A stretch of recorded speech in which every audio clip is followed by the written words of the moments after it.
Barundi kazi namwe mwese munkurikiye kuri Tuyagire Vanessa channel yanje ni channel tuza ngaha kuyaga inkuru zijya nino tukavugana ibitandukanye. Ntabwo tuza ngaha ngo tuje kwigisha ariko no kuyaga, cyo gituma nayise tuyage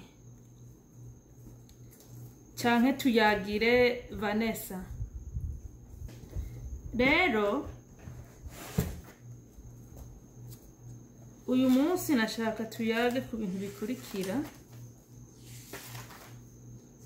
Hari ibintu nshaka yuko tuyaga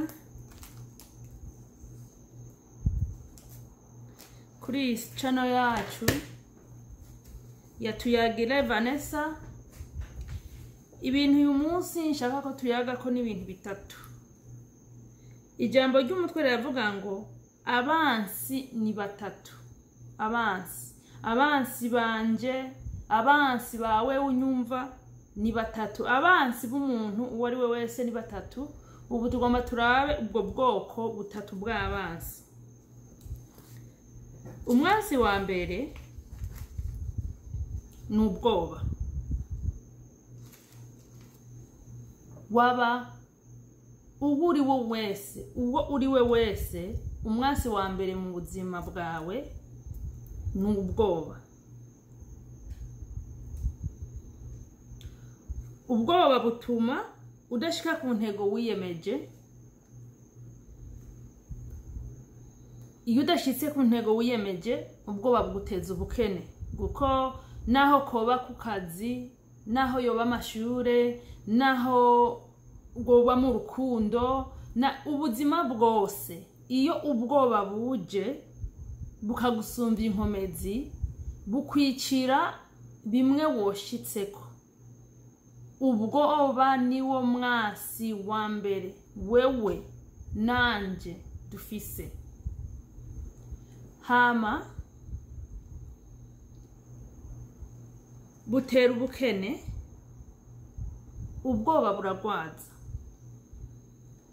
Iyo ufise ubwoba mu mutima wawe, wamuri kurikanga, ntushobora kuronka amahoro, ntushobora kumva utunganiwe, wama wumva haraka kubakiye kukubera ubwoba.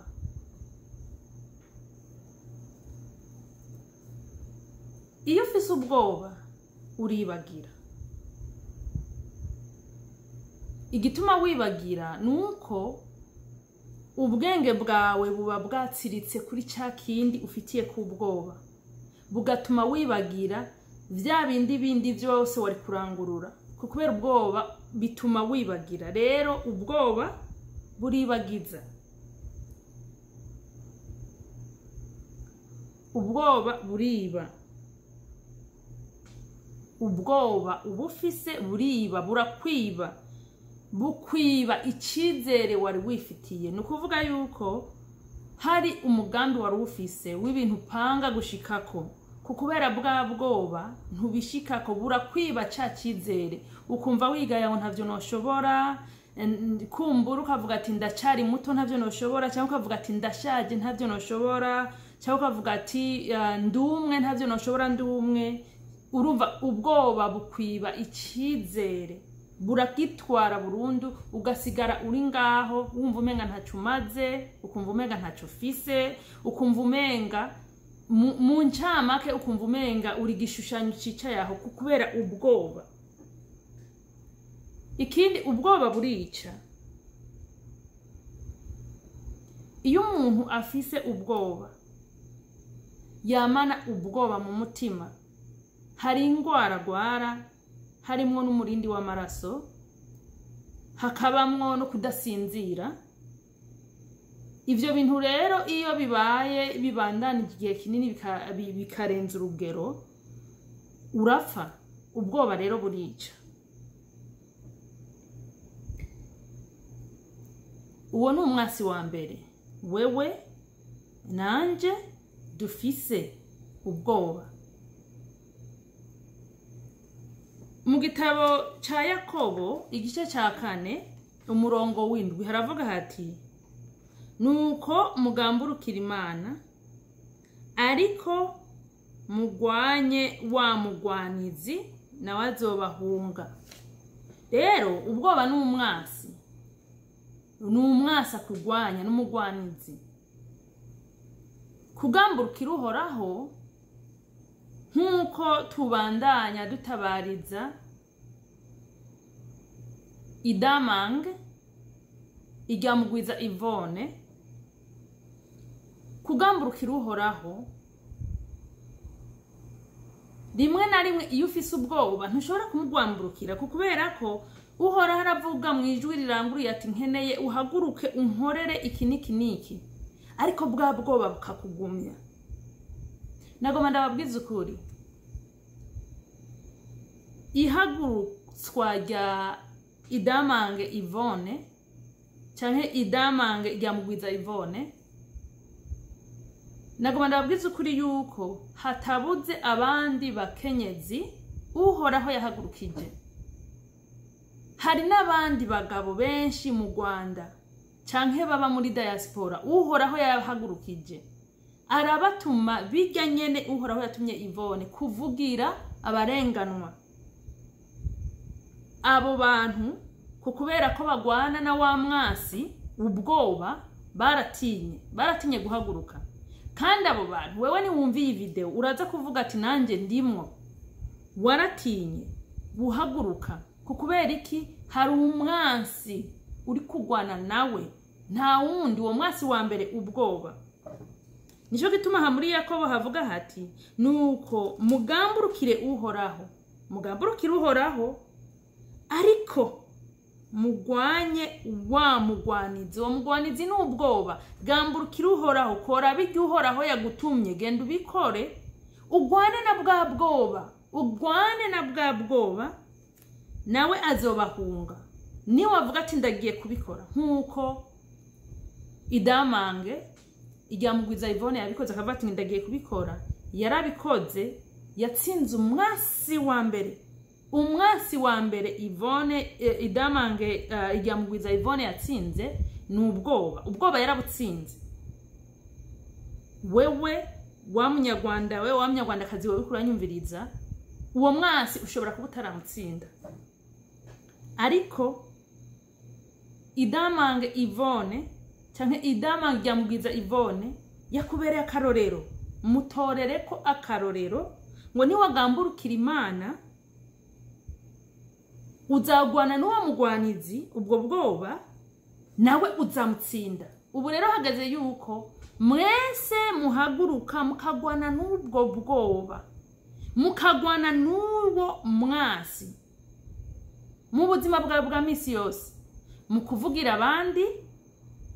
Niwaca aho bahaye batoteza umuntu umugwanire kuko wamaze gutsinda umwasi wa mbere ubwoba. Uwo ni umwasi wa mbere twese dufise, wabukuze wabukiri muto n'ubwoba. Uwo ni umwasi muri vyose. Si umwasi wa mbere gusa mukuzana impinduka mu Rwanda canke impinduka mu Burundi canke no mu vyukora, haba no mu vyigwa, haba no ku kazi, haba no mu rugo, haba no mu rukundo, haba no kurera abana. Muri vyose umwasi wa mbere wewe nanje dufise n'ubwoba. Uhoraho akatubwira ngo nta kindi kizatsinda uwo mwasi atari kugamburukira Uwiteka. Uno munsi twavuga ngo uri umukristo, haguruka ugwane n'umwasi wawe. Ntuvuge ngo ndi umukristo wase kugwana n'umwasi ukagamburukira Imana. Hanyuma umwasi agira kabiri. Je nasanze n'umugenzi wawe ariko afise ubwoba. Umugenzi wawe ashobora kuba umufasha wawe mwubakanye, ashobora kuba uwo muvukana, ashobora kuba umuvyeyi wawe, ashobora kuba inshuti kanaka. Umugenzi uwo ari we wese ufise akwegereye, wa mugenzi uhanuza ukamubaza ati nkora iki, ariko akaba afise ubwoba. Urumva wewe wa mwasi wa mbere w'ubwoba waramugwanije uramutsinda, ariko wa mugenzi wawe akwegereye nawe umwasi ntaramugwanya afise ubwo bwoba afise umwasi kukubera rero umwasi ubwoba atarabugwanya bica bizana iki bica bizana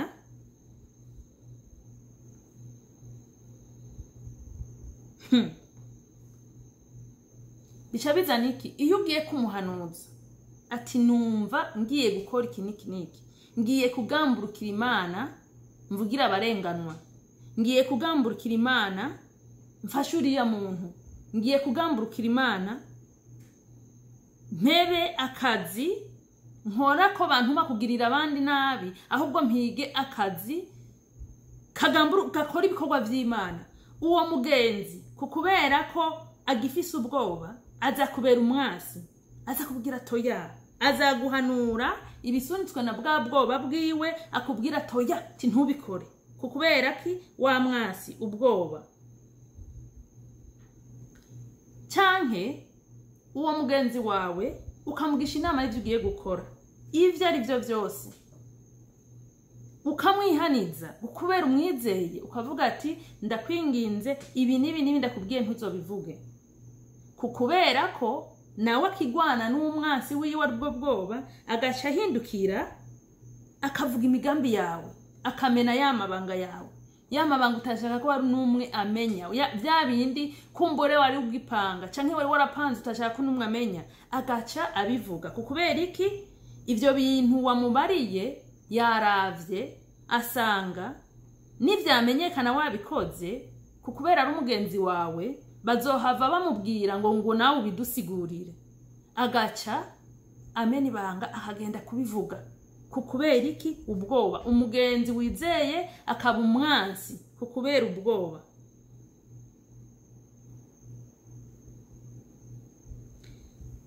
hama kandi umugenzi akwegereye uwo ari we wese ashobora kukubera umwansi akakudindiza ukavuga ati jewe ngiye guhaguruka nkora ibi nibi ngiye guhaguruka mvugira abandi ngiye guhaguruka mvuga ukuri mena amabanga bari barambariye mena ivyo nzi ndabivuge kukubera ko waramaze kwibohora waramaze kugwanya umwansi mukuru wa mbere ari bwo bwoba ntubufise wa mugenzi wawe afise ubwoba akakubwira ngo ya rindira igihe nikiragera ariko ukurindira niko ujya warugiye kuvugira aguma hahazwa niko muri bamwe bariko baricwa haguma havamwe umwe apfa niko hari ibindi biriko birononekara ugasanga umugenzi wawe arakudindije kubera ubwoba bwiwe akakubera umwansi akakudindiza rero nimba wewe waramaze kugwana n'umwasi wa mbere w'ubwoba cagura abagenzi ntukwiye kugira umugenzi wawe ntakwiye kuba umuntu akiri muri iyi ntambara ya mbere kugwana n'ubwoba ukwiye kugira abagenzi bamaze gutsinda ubwoba babandi mwegerana mukavuga ivyo muhuza umugambi mwawupanga mukawupangira hamwe igikorwa mwagikora mukagikorera rimwe apana wawunda gusunika ngo genda wenye n'ugweyo canke mwabipanga bugaca yabivuze ivyo sivyo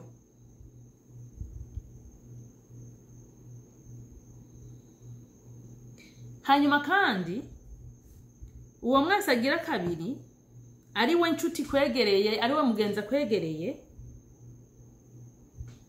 aragutanikira kukubera bwa bwoba yifisemwo murapanga nimba muvuze ati ejo tuzagenda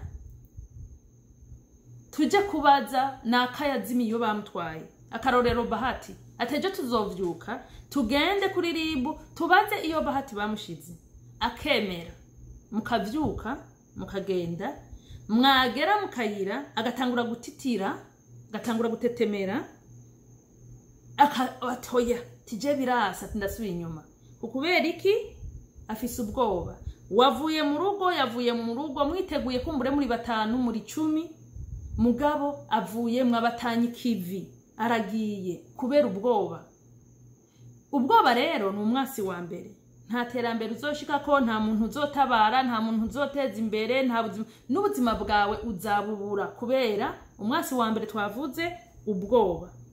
Hanyuma aha kuri umugenzi ariko afise ubwoba, Abikorinto ba kabiri muri Bibiliya, Abikorinto ba kabiri igice c'10 umurongo wa 3 gushika ku wa 5 haravuga ngo naho turi n'umubiri ntitugwana mu buryo bw'umubiri. Naho turi n'umubiri, abakristo ntitugwana mu buryo bw'umubiri. Bisigura iki? Bisigura twebwe abakristo ntitugwana twizeye ngo intsinzi yacu iza kuva ku nkomezi z'umubiri wacu, intsinzi yacu tuza kugura ibikoho, tuza kugura ibi nibi bitugwanire. Oya, naho turi n'umubiri ntitugwana mu buryo bw'umubiri, kuko ibigwanishwa by'intambara yacu atari ivyo mu buryo bw'umubiri.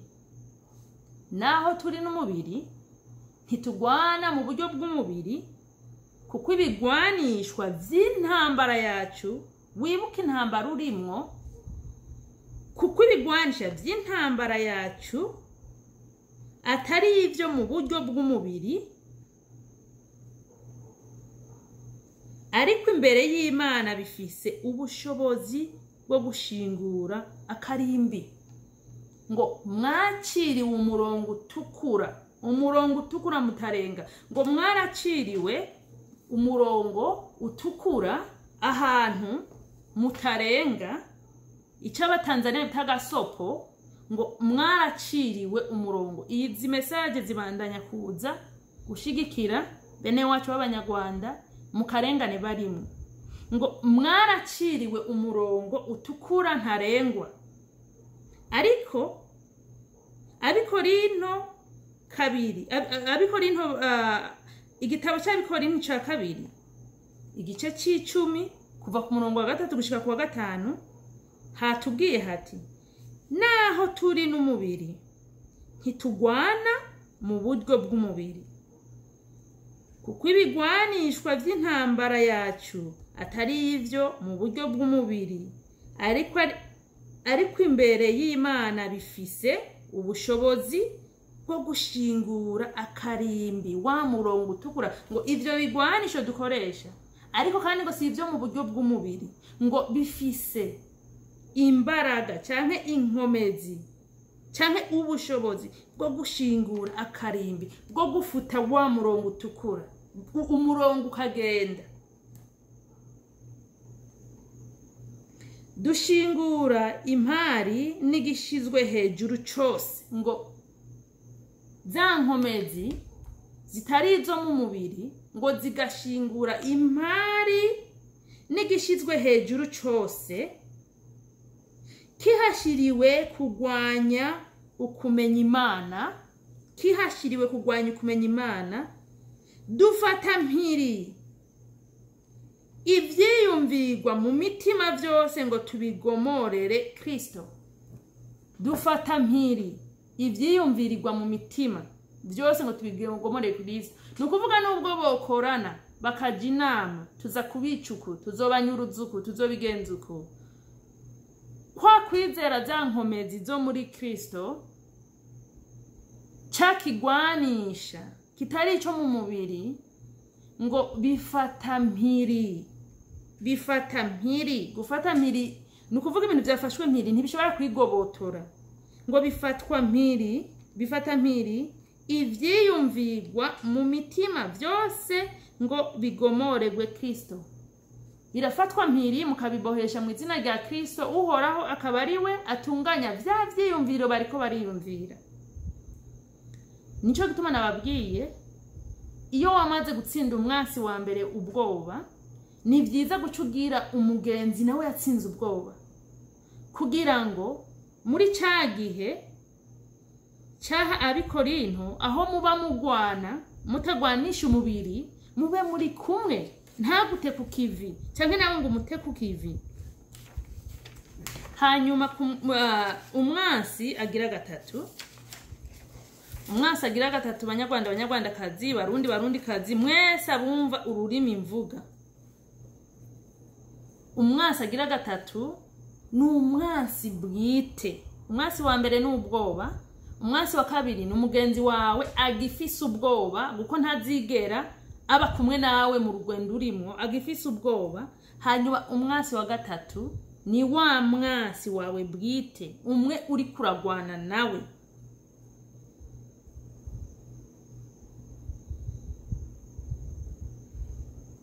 umwasi rero wa gatatu wewe araguhiga urumva uwa mbere ni ubwoba uwa kabiri n'umugenzi wawe afise ubwoba canke inshuti yawe uwa gatatu nawe ni wa mwasi aguhiga bisigura iki bisigura nimba uri kurarondera akazi ukaba ufise ubwoba bw'ukuntu uzogakora ni wabugwanya ufise umugenzi ukamubwira ati ndondera akazi naka azaguca intege afise ubwoba azacakubwira ati ako kazi karagoye ntakoshobora noneho bimwe woshitseko kuri ka kazi ga gatatu ubura bihonze muri iyi video hoho niba uri umututsi w'umucikacumu canke uri umututsi wahungutse uza mu Rwanda genocide yaheze canke uri umuhutu atishe ukaba ubona akarengane gakorerwa bene wanyu abanyarwanda bene wanyu ubwoko bwose ukavuga ati ibi bintu birarenze je ngira mvuge nkuko idamange rya Mugwiza Yvonne canke Kizito Mihigo bakarasira bose bavuga itwara ingabire babibona akavuga ati tuvuge nukuvuga yuko babandi babivugwa ko muri iki gihe muri gika abo bose bariko baravuga umwasi wabaca bande umwe bavuga umwasi wabaca ba FPR guko umwasi bwite aguhiga aguhora ubwoko bwawe muramaze kubona yuko FPR iyo uvuze uri umuhutu babizi neza yuko kumbura intambara yateye ukiri umwana canke babizi neza yuko papa na mama wawe batishe canke babizi neza yuko intambara yateye muri hanze uvuze bazi kuri umuhutu icambere bavuga yuko uri umwicanyi canke bakavuga yuko abiwanyu bakoze genocide naho baba bazi ijana kwijana neza yuko ivyo atari byo mugabo barakoresha urumva barakoresha ico kigwanisho cyo kuguhora ubwoko bwawe umwasi niko akora canke akaguhora igihugu cawe canke intara urumva ugatotezwa mu gihugu kizima uhogwa intara wavukiyemo umwasi niko akora kugira kugwanya kubera ko ivyo uri kuravuga bimukorako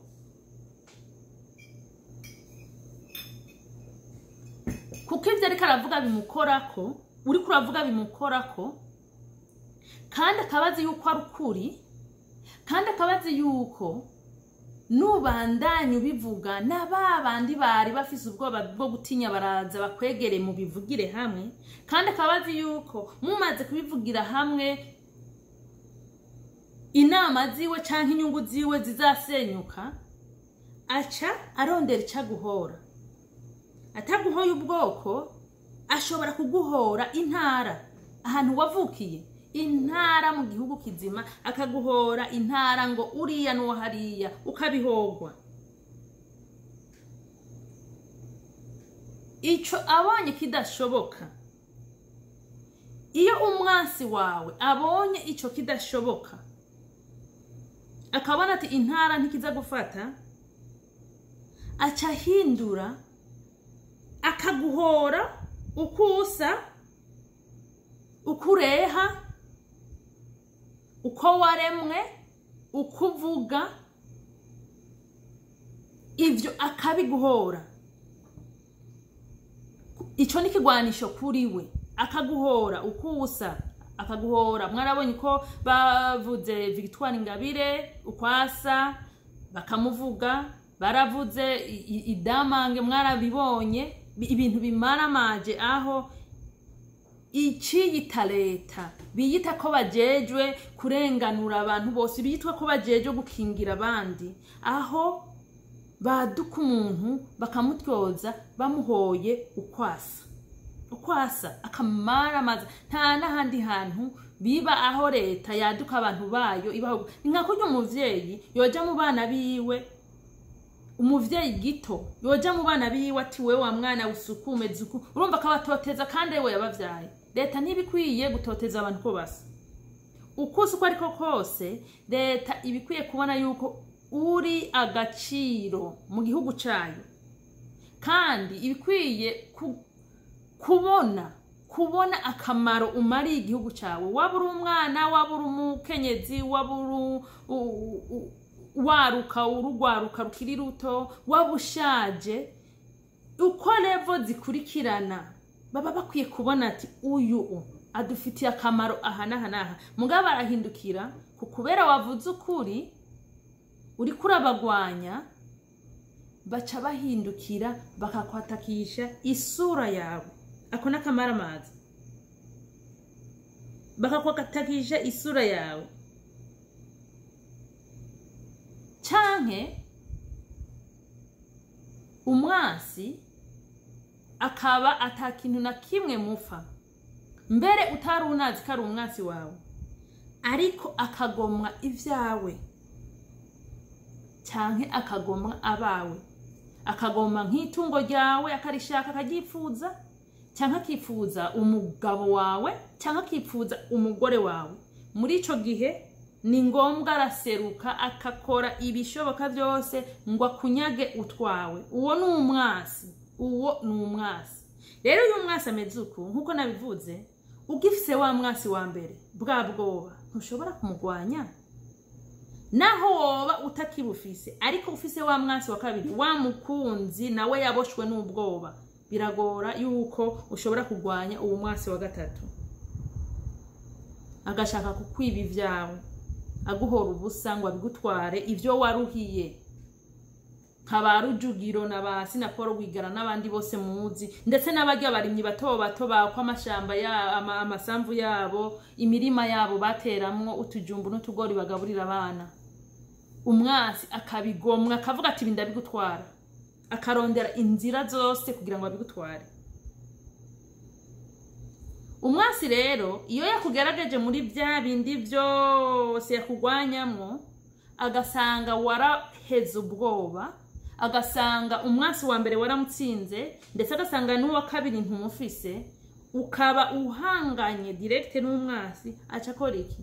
Aca higa kukwica. Barya bose banyurujwe mu Rwanda bahogwa ko bavuze nuko umwasi wa mbere w'ubwoba bari baramugwanije, n'umwasi wa kabiri ntawe bari bafise, ntawe batera ubwoba ngo ntukavuge. Umwasi acara bahitana ngo ntibokavuga, ariko ni intsinzi kuri bo. Nubwo ngo mu mubiri bavuyemwo bo bagwanye intambara itari y'umubiri, ni intsinzi kuri bo. Nkuko twabibonye ubwa mbere aha kuri Yakobo, ngo nuko mugamburukira Imana, ariko mugwanye wa mugwanizi nawe azobahunga. Bo bagamburukiye Imana babandanya kugwana n'umugwanizi, nubwo uwo mugwanizi mwibaza ko yatwaye umubiri wenyene. Murizera burya yuko ikizito nk'ahantu hari mwese atababona, mwese arababona, mwese uko muri twese uko turi, abamuvuga neza, abamuvuga nabi, abamwishe, abamuririye, bose arababona, kuko bo bamukuye umubiri bibaza ngo abakristo tugwanisha umubiri. No, ntitugwanisha umubiri, tugwanisha ijambo ry'Imana, twishimikije Bibiliya, tukagwana twizeye yuko Uwiteka ari kumwe natwe. Bisigura iki? Nico gituma mubona umukristo w'ukuri yamaze kugwana n'umwasi wa mbere ari we bwoba akamutsinda, ni gake uzumva avuga ngo ndatinya gupfa, nta na gatoya. Arazi neza yuko uyu mubiri ni inzu, kandi arazi neza asohotse n'uyu mubiri azabandanya baho, agira prioritaire kugamburukira iki? Uhoraho wenyene. Ntatinya umwansi wa gatatu, ntiyiyegereza umwansi wa kabiri ugutera ubwoba, akagwana n'umwansi wa mbere akamutsinda. Muri Yesaya 57 ku murongo wa 17 haravuga hati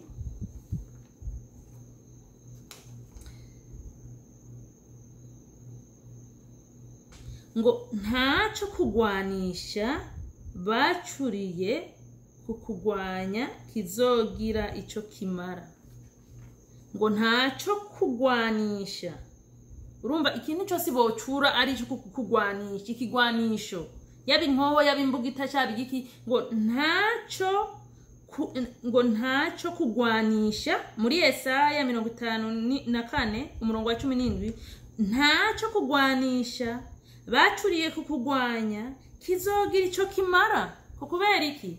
Ikintu cyose bacuze cyose cyo kukugwanisha, bobo bazaza bagwana n'umubiri, we ntibazagushikira nta na gato, kuko ntawe bashafise bwo kugushikira wewe mwenyewe. Ngo kandi ururimi rwose ruzoguhagurukira kukuburanya uzorutsinda. Ururimi rwose ruzoguhagurukira kukuburanya uzorutsinda. Ururimi rw'umwasi azaguhagurukira kurementaniriza uzorutsinda. Reka twibaze, mbega uzorutsindira imbere yabo bagutwaye kuri ribo? Ugo rurimi Bibiliya kiratubwira ati bazo bijya birementanyo bagushiriraho ku mpapuro ngo wakoze ibi. No, ntuzorutsindira muri ribo, uzorutsindira imbere y'Uwiteka. Kubera iki? Warahejeje kumugamburukira. Ngo ivyo mwumvirize neza, uwo murongo ni munini, uravuga uti ivyo nivyo mwandu w'abasavyi banje. Mwumvise ngo uzorutsinda, ivyo nivyo mwandu w'abasavyi banje. Umwandu ni nko kugabana, ni nka shares. Umwandu ni kuvuga ubufisemwo itungo kanaka. Mu butunzi bw'Imana ubufise, umwandu wawe nukuzotsinda abakurementaniriza kubera wagamburukiye Imana. Nguwo ni wo umwandu w'abasavyi banje, babandi bagwanije ubwoba, kuko ubwoba ni wo mwasi wa mbere twabibonye. Bamwe bagwanije ubwoba bakizera Kristo. Umwandu ngo kuzotsinda abakurementaniriza bose. Ngo ni wo mwandu w'abasavyi banje jewe Uhoraho. Ngo kandi uko niko kugororoka kwabo kwanduruka kuri jewe, ni jewe Uhoraho mbivuze. Mwumvirize ngo kugororoka kwabo. Ngo ntaco kugwanisha bacuriye kukugwanya kizogira ico kimara.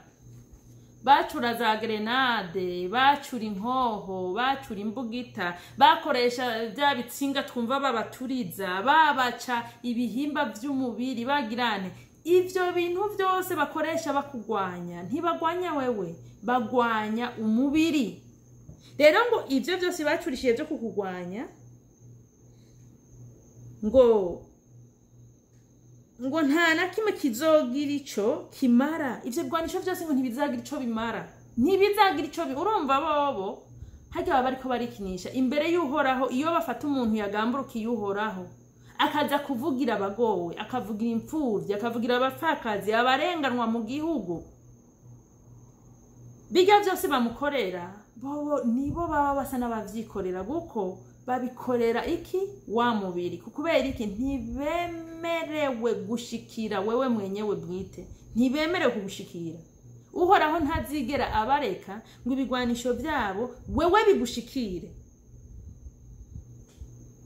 Ngo kandi ururimi rwose ruzoguhagurukira kukuburanya uzorutsinda. Wagamburukiye Imana, ugatsinda bwa bwoba, ukagwana n'uwo mwasi w'ubwoba, ugahaguruka. Aha muri Yakobo 4:7 ngo nuko mugamburukira Imana, ariko mugwanye wa mugwanizi nawe azobahunga. Waramaze kugamburukira Imana, Imana ikavuga ati haguruka ugende kuvugira abanje ko bararenga ukavuga ati ego uhoraho nditavye ndagiye ukaba wagwanije bwa bwoba ugahaguruka atabwoba ufise ngo babandi muri Yesaya 54:17 hacaza akavuga ngo ntacyo kukugwanisha bacuriye kukugwanya kizogira ico kimara kubera ko wagamburukiye uhoraho wamugwanije bwa bwoba wabugwanishije kubera ko wabugwanije naho umubiri wo bukorera ivyo bashaka ku mubiri uzobabara ariko mu mutima ntuzobabara kubera ko wewe uzoba wagamburukiye Imana ngo kandi ururimi rwose ruzoguhagurukira kukuburanya uzorutsinda. Idamange ryamugwiza Yvonne batya bose bo mu gatiko ka FPR bagenda mya bafata ubuntu bw'ubu babwitubura birabi uburemo bwaheze ubujambo bw'ububeshi abacika cumu bamaze guhinyura abana b'abatutsi baciye ubwenge bamaze guhinyura abatutsi b'abakristo bemera Imana bamaze guhinyura abahutu batishe nabo bemera Imana bamaze guhinyura ndetse n'abahutu bishe bihanye bamaze guhinyura ndetse hamwe basabye ikigongwe nabo bamaze guhinyura burya burabirabi babeshera umuntu bafatanya ngo kugira ngo bumutsindishe. Bibiliya iravuga ngo kandi ururimi rwose ruzoguhagurukira kukuburanya uzorutsinda. Idamange yaramaze gutsinda, Bakarasira Aimable baramaze gutsinda, Kizito Mihigo yaramaze gutsinda, Bahati yaramaze gutsinda. Bajya abana bose banyurujwe bahogwa ko bagamburukiye Imana bakabona ibibi umwanzi ariko bakorera bakabivuga baramaze gutsinda. Batsinze ubwoba, batsinda umwanzi wa kabiri umugenzi yo bacubije hasi banka kumwumvira. Noneho na wa mwasi barahangana baramutsinda. Umwasi we yasigaranye mu ntoki ikibiribiri. Ngo twamuhejeje ngo twamwishe ngo namwe tuzobica. Nkora ndabaha mu makomanteri kuza YouTube ukazibona ngo namwe basha tuzobica yo muzokwica abandi. Mwe nimwe muzigica kuko ntimuzimana. Umuntu wese azahagurutswa n'ijwi ry'Imana ryamubwiye ati vugira abagowe. Ndababwiza ukuri naho mwomufata mukamumanika mukagira nti muzamanika umubiri wiwe ntimuzigera mumanika we mwenyewe. Ikibabaje nuko FPR nta muntu n'umwe ari mwazimana abasigurira ati burya rero umubiri utandukana n'umuntu. Ababwira ati umubiri n'inzu y'umuntu. Urya bivuga n'umuntu urya nawe twica n'umubiri. Nta numwe kubibabwira guko n'abantu bamaze guhubohwa n'imyuka mibi ntibashobora kubona ukuri, ntibabona Imana, ntibanumva Imana, ndetse n'Imana ntibazi niyo ariyo. Basumvye imitima yabo gukomantara uwa Farawo igihe yari kagwana n'Imana kurekura Abisirayeli. Nico gituma uno munsi no muri iyi video uzosanga munsi ya makomanteri nkaya arimwo ngo murazoza abasha mu Rwanda. Nta mana uzi, nta mana muzi. Iyo abamwari muzi, iyo umuntu ahagurutse agafata Bibiliya akavuga ati ibigwanisho byose byokorerwa mu isi ntibishoboye je nzagwanisha n'iyi Bibiliya. Iyo abamwari mubizi uwo muntu ntimwamukwiye no kumutumbera kuko uwo muntu afashe Bibiliya akavuga ati niyo ntwaro yanje. Ni cyabona cyuko wewe uri kuramugwanya ntiyipfuza kukwica kandi kukubera ko iyi Bibiliya idusaba kudakorera abandi bibi nta nuko yifuza kugukorera ikibi. Yagamburukiye Imana ngo wumve ijwi ry'Imana. Mugabo mugaca muze kugwa mu bakozi b'Imana bahagurukijwe n'Uwiteka mukabica. Abapasteri bose ikigali, abapasteri bukuri barabaye imihindi giti ntibakivuga.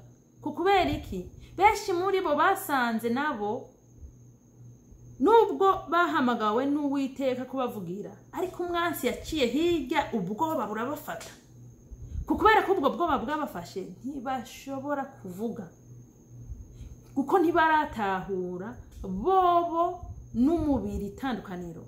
Ntibaratahura yuko kuri ino si tuhabaye mu minsi Imana yadupangiye, ntuzarenza ko ntuzokongeza ko. Nabo bose bidagadura ngo twogufata twokwica, hataragera my dear, hataragera ujya munsi ntuzamufata. Nujya mwana uzamushimuta aguce mu ntoki agende. Ni bangahe mumaze gushimuta impera n'impera bakakira? Ni benshi, kubera ko yasaha ntiragera. Rero ujya mwashoboye kwidagadurira ko ntimuze mwigere muvuga ngo nuko ngo mwabishoboye. None kubera Uwiteka aba yabonye ati wangamburukiye ibyo wakora warakoze, ibyo nagutumye warakoze, hageze kuzi wanje.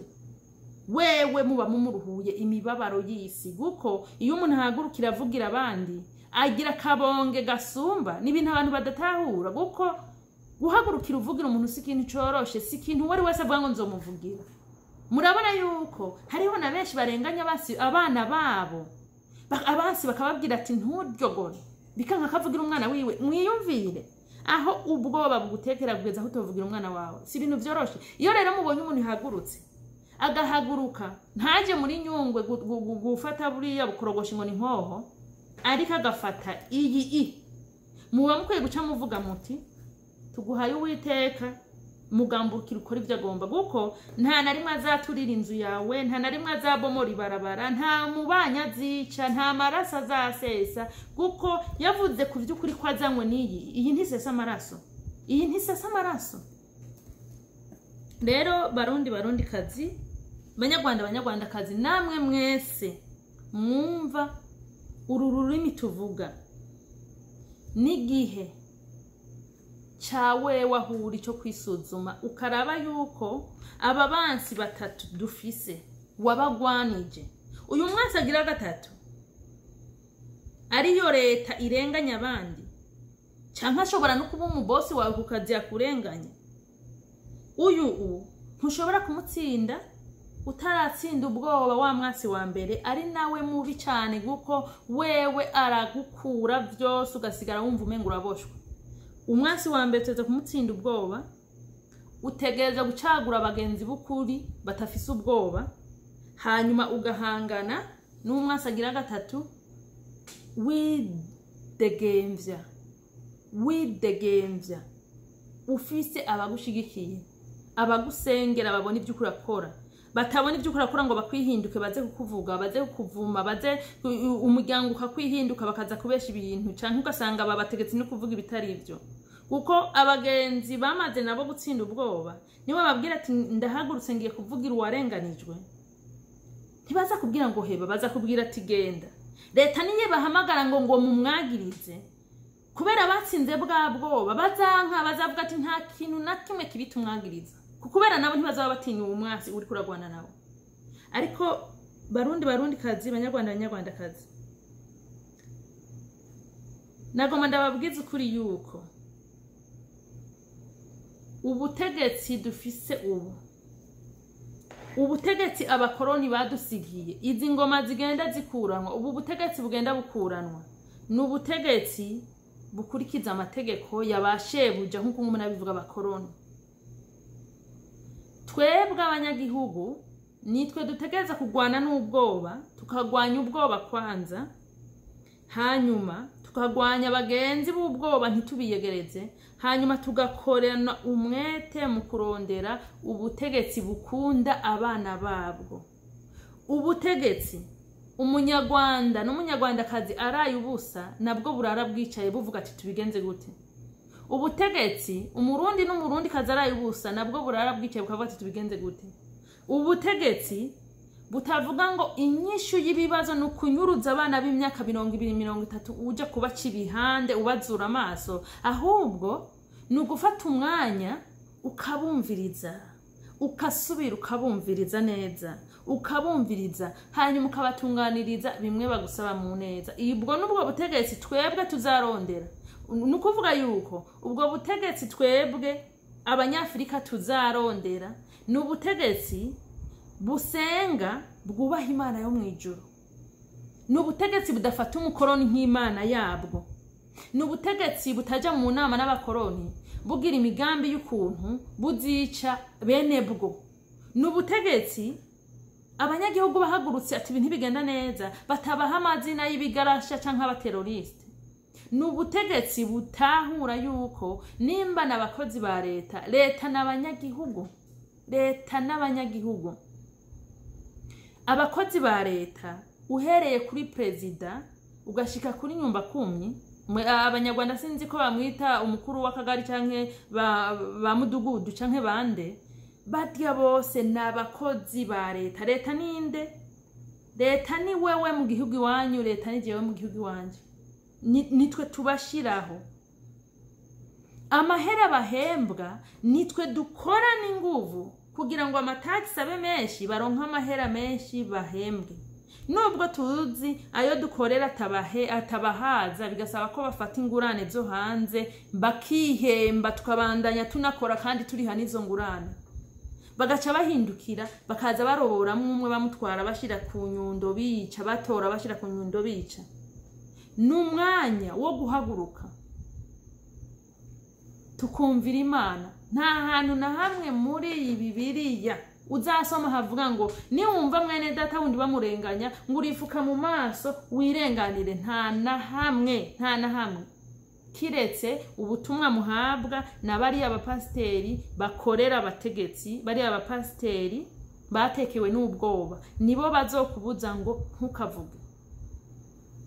Barundi kazi, banyarwanda kazi, ntimugahendwe n'amajambo tumaze igihe duhendwa kuva kubita abamisiyonere, ariko genda bita spy, bagira bara abamisiyonere bara spy. Igikoze cyose aho wohagurutse ngo impindukize ngo tuzabisengera, tuzasenga. Iyi Bibiliya nta hantu na hamwe kubwira ngo uricara mu ibarabara usenge imodoka izikuve iguce ko ngo uzarengana. Nta na hamwe. Musenge mukora musenga ni ibintu bibiri. Musenge mukora musenga. Nta hantu na hamwe yavuze ngo genda ukore ntusenge, nta nahavuga ngo senga ntukore. Inyigisho rero z'ibinyoma z'abapasiteri bakora nk'aba banyapolitike bigisha ibinyoma ngo ikintu cyose ngo nugusenga gusa, we nibinyoma.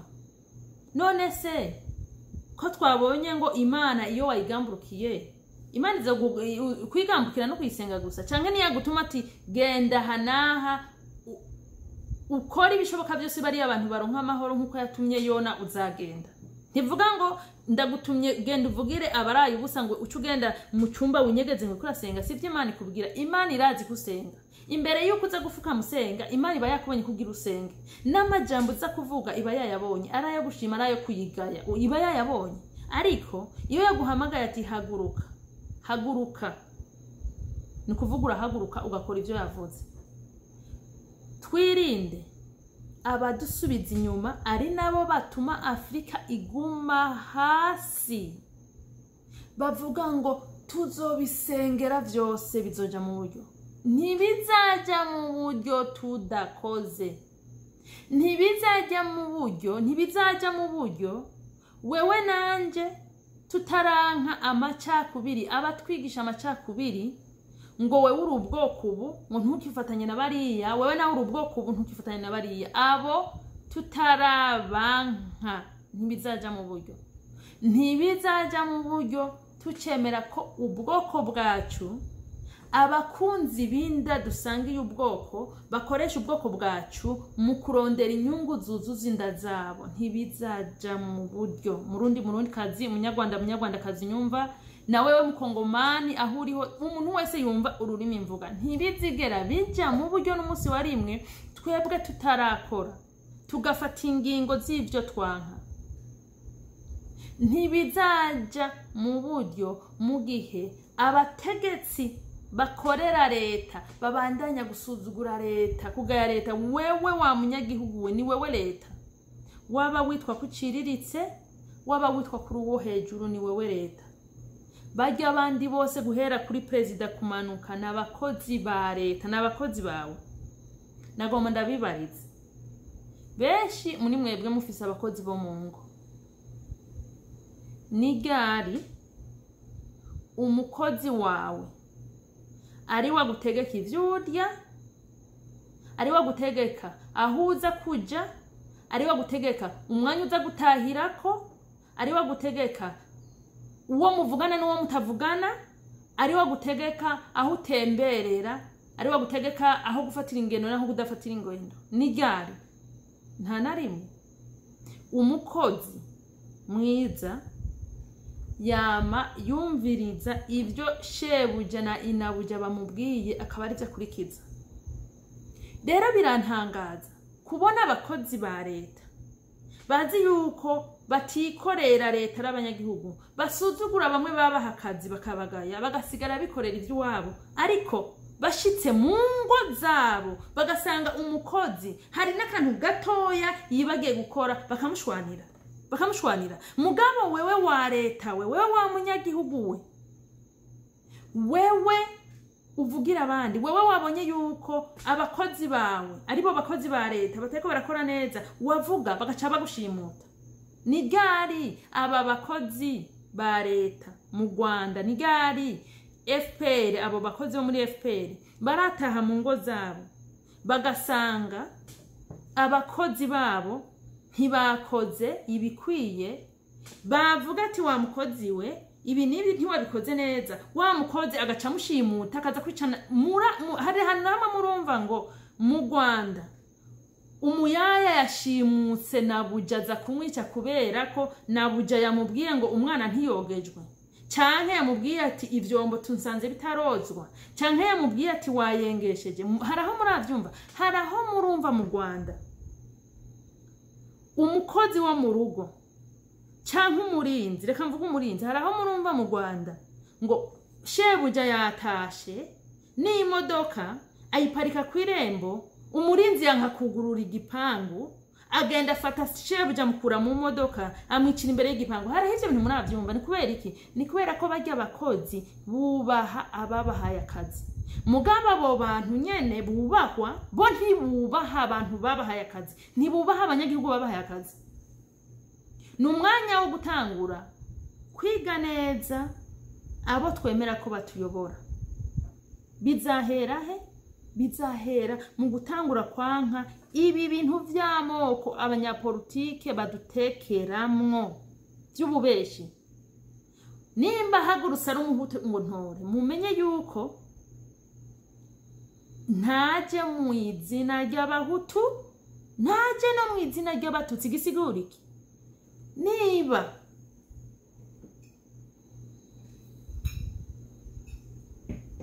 Niba wewe wa muhutuwe ivyo uyu muntu ariko ariyamamaza avuga utavyemera, utanamwemera, ntumuhijwi ryawe, uko azaja ku butegetsi n'inda yiwe nini yibe yibashira mu nda yiwe, wewe azahindukira gushimuta kwica. Nimba uri umututsi agahaguruka ati jewe ndi umukandida nkeneye kwitoza mbe perezida, banza umusuzume neza, ntukangwe ngo n'ubwoko bw'iwacu. Guko umwize. Ubu turiko turiga, turi mu ishuri ryo kwiga ingoma z'abakunzi binda. Ubu urabizi neza yuko uzaza ku butegetsi atazoza yitwaza ngo nje kubera ndi ubwoko bwawe ngo nzagufasha. No, baza ngo ninda zabo. Bisigura iki? Niyo haguruka ari umututsi ati ngeheneye amaju, uzomwiga neza kahise kiu karabe neza, guko ingesira araba ntihwera mu vyibuke. Ntaza bakange ngo kiriya gihe ngo narahenzwe, ngo nari kumwe n'abana kabarampenda, ngo canke ngo narihenze ngo bunari hanuye. Muze mwemere. Umuntu wese azoza nimba n'umututsi, mugenzura umuhere kwino, urabe inyifato yiwe mu myaka mu muzi, murabe ibikorwa bibi yakoze canke vyiza. Ni wabona ati uyu muntu je ndabona ko yonyobora, nimba ari umututsi, we wa muhutu ukabona ivyo uwo mututsi ariko ariyamamaza avuga ni ibintu bizakubaka, mutore. Ariko utitwaje ngo n'ubwoko bw'iwacu, ngo tuva mu ntara imwe, ngo tuva mu no, ivyo ntibigikora.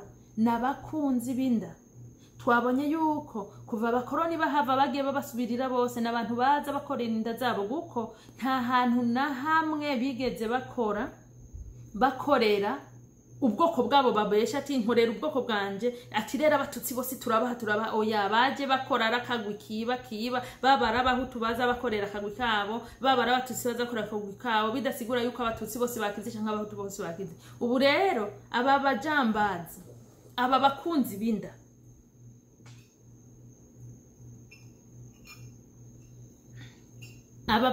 binda n'umwanya wanje nawe kubafatira ibikwazo tukabareka. Kwihuta kuja mu mugambwe ntaco bimaze, nta kamaro ko kuba mu mugambwe utazi n'ivyimo. Nkabari abantu nabonye barahira ziriya ndahiro ngo bemeye ngo ko bazicwa ngo nibatakurikiza amategeko ya FPR. Muzi mwe byo mwarahiye burya muzi byo mwarahiye. Nibakubwira ati uriya mwana wawe yakoze nabi kandi ntitumushaka, kandi mu bisanzwe byo kumbure yavuze ati jewe barase kundikira amahera y'ishure, mugabo agatiko kagaca kavuga ati ko yabivuze kandi byarabaye, mugabo ko yabivuze ntitumushaka, bagaca bavuga ati rero we ntiwarahiye